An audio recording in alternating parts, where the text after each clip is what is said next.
All right, now to help me break down what we saw this past weekend in the Nike EYBL, going to welcome in national recruiting analyst Travis Branham. Welcome to the show.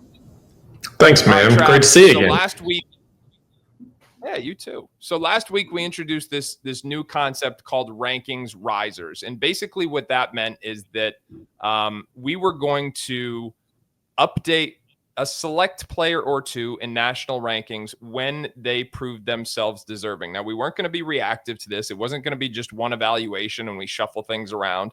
This was going to be something that was proven, that was a thorough vetting of. And last week we had two prospects coming out of Adidas 3SSB that multiple people on our staff saw, and we ended up making a big jump. And now this week in the EYBL, we've got a number of players to do that as well. Before we get to that, I want to ask you, what were your general sentiment of what we are seeing right now in the class and what you saw this week in Kansas City? Because I know you spent some time watching the younger kids while I was focused in on the older kids. Yeah, honestly, it was a very productive weekend. There's a lot that is going to be changing in the class of 2026 moving forward. It's been very evident. I've been out. This was my third trip out, second time at the Nike EYBL, and there's quite a few players out there that are in need of a refresh. And as we're about to discuss here, 3 players in particular in terms of big rankings risers. But in terms of the younger guys that I got a chance to look at, this class of 2028 is looking promising very early on. I got a chance to look at Bentley Lucequeno, one of the most heralded players in that 2028 class. Saw him in Memphis. He was at USA U16 this past weekend, and a very polished and skilled wing prospect that is going to be one that most fans will want to become familiar with very soon. Again, he is going to be, whenever we debut those 2028 rankings, he will be one that is going to be coming in near the top of the class. And so outside of Bentley Lucequeno, there's a lot of players that are emerging already and guys that we're going to be keeping very close eyes on. So this 2028 class, although we haven't done our rankings yet, and those will probably come in the fall, it's looking promising early with a lot of depth and talent. All right, that was, again, there were 10 different courts at this facility. So Trav, myself, Ebos, we were all making our way across all 10 courts, everybody watching different courts. And I say that because, just because the weekend's over, you always got to go back and watch the film because you can very literally only watch 10% of what's going on at any given point. But let's focus on these rankings risers in the national class of 2026.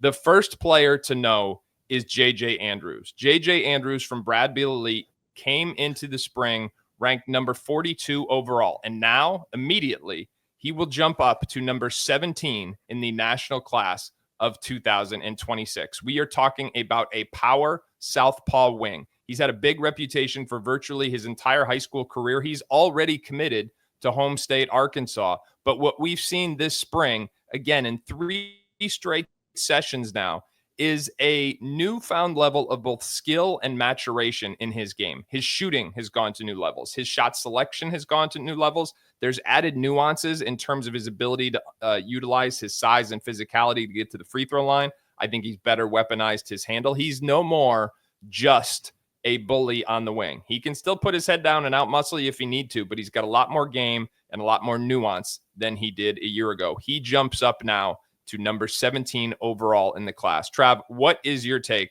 on J.J. Andrews?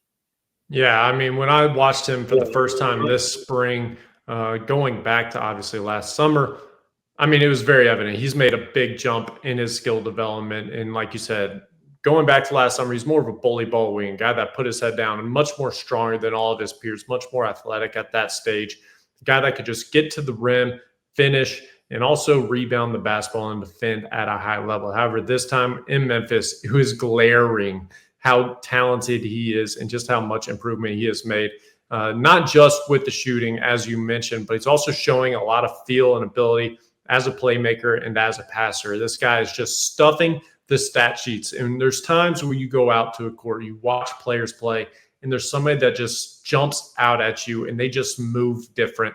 The way they play the game is just different, and he is that guy.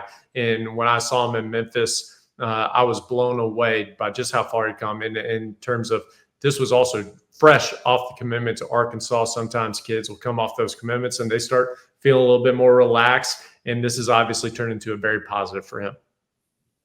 The second riser from this week's Nike EYBL is Vaughn Carvala from Team Harrow. He came into the spring ranked number 126 overall in the national class, but he's making a big jump all the way up to 42. Now, we are talking about a 6'6" wing, and he's every bit of 6'6", if not bigger. On top of that, as you can see, he's a big-time shot maker, but he is also a very good athlete. I mean, he rose up and threw down some big dunks this weekend. He had there you see it on cue. He had a reverse lob at one point. He hammered a two-handed flush in transition after coming up with a big win on Sunday. This guy moves like a player. He leaps like a player. He shoots like a player, and he's got terrific positional size. Now, I want to emphasize, he's not a finished product. He's got to get stronger. He's got to get more physical, got to be consistent and diligent with his impact on the defensive end of the floor. And I'd also like to see him diversify his offensive attack and learn how to get some easy points and not just be content to be a shooter at times, but the overlap of size, skill, athleticism, and movement skills had me sold. You were high on him when we got to Kansas City on Friday night. You told me to go watch him. I won't say who you had me compare him to, but you were spot on. So how long have you been on the Vaughn Carvala path? Yeah, I mean, it just goes back to Memphis that first time out during the live period for me, seeing Vaughn Carvala. He was one that coaches were just talking about consistently on the sideline. So I decided I'm going to go watch this kid play. And like you said, the size and length and athleticism immediately jump out. And then as you watch him, you see his feel, his instincts and IQ for the game, and then the shot making. Now, he, like you said, he hasn't been consistent. That is an area that we're going to be monitoring moving forward, but the shot is very clean. He will make some really impressive flashes on the defensive end of the court. He has tallied quite a few blocks already in the EYBL this season. So this kid has a lot of potential, and I think as he continues to prove himself throughout the course of this spring and summer, he's probably not done rising just yet. No. In fact, we should emphasize that. You know what? I'm glad you brought that up, because I had a coach actually ask me yesterday, in fact, in the airport, because the Kansas City airport was just like an EYBL convention.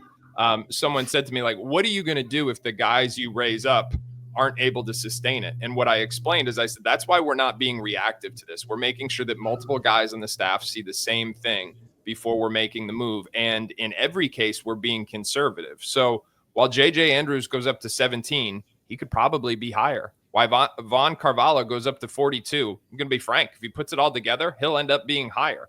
And this next guy is going to make a jump that may not be done yet either. And we are talking about Bryson Howard from Pro Skills. Was unranked to start the spring. In fact, he's never been ranked before, the son of longtime NBA player Josh Howard, but he has come on in a major way in recent weeks. We are talking about a 6'5" lefty wing. His body is evolving at a rapid rate. He's got tree trunks for legs. He's going to have a tremendous frame when it's all said and done. He's been scoring the ball in high volume. I'll tell you what, I buy the shot too. I think he's willing to do the dirty work. I love his court coverage, the athleticism you saw there.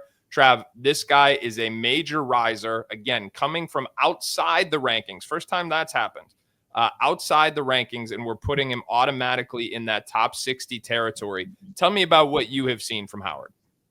Yeah, I absolutely love him. It was my first time getting to see him this weekend down in Kansas City, but like Vaughn Carvala, he is one that the coaches were probably talking about the most during the live period. And so I knew how to get my eyes on him down in Memphis. I frankly didn't have the time to go watch him play. But as we sat there and watched him together, the size, the length, and the athleticism immediately jump out. But not only that, the way he plays the game is extremely impressive. He's a dynamic and impactful two-way player. He plays both sides of the ball, plays with a high motor. He's an impactful defender, a guy that can defend multiple positions. He's a good rebounder. And not only did he tear it up this weekend, but he's tearing up just about every single game out. He is one of the top scorers in the Nike EYBL, averaging nearly 21 points a game right now. And it's not just the numbers, but also the efficiency. This kid is shooting 56% from two and 46% from three on roughly 5 attempts a game. I think when he goes back out, whenever that is in June or July, and coaches go watch him, I think he is really going to see his recruitment. It's already taken off. He's earned offers from several high majors in the last 10 days, but I think this thing could reach blue blood status soon. All right. So Bryson Howard, another major riser in the national class of 2026. Trav, my man, it was great to see you this weekend. Thanks as always for jumping on the show. As always, everybody, the 24/7 Sports College Basketball Show each and every Tuesday, 4 p.m. Eastern Time. You can check it on out right here on the 24/7 Sports YouTube channel, as well as past episodes right here on the channel. The very best in college basketball each Tuesday at 4 p.m.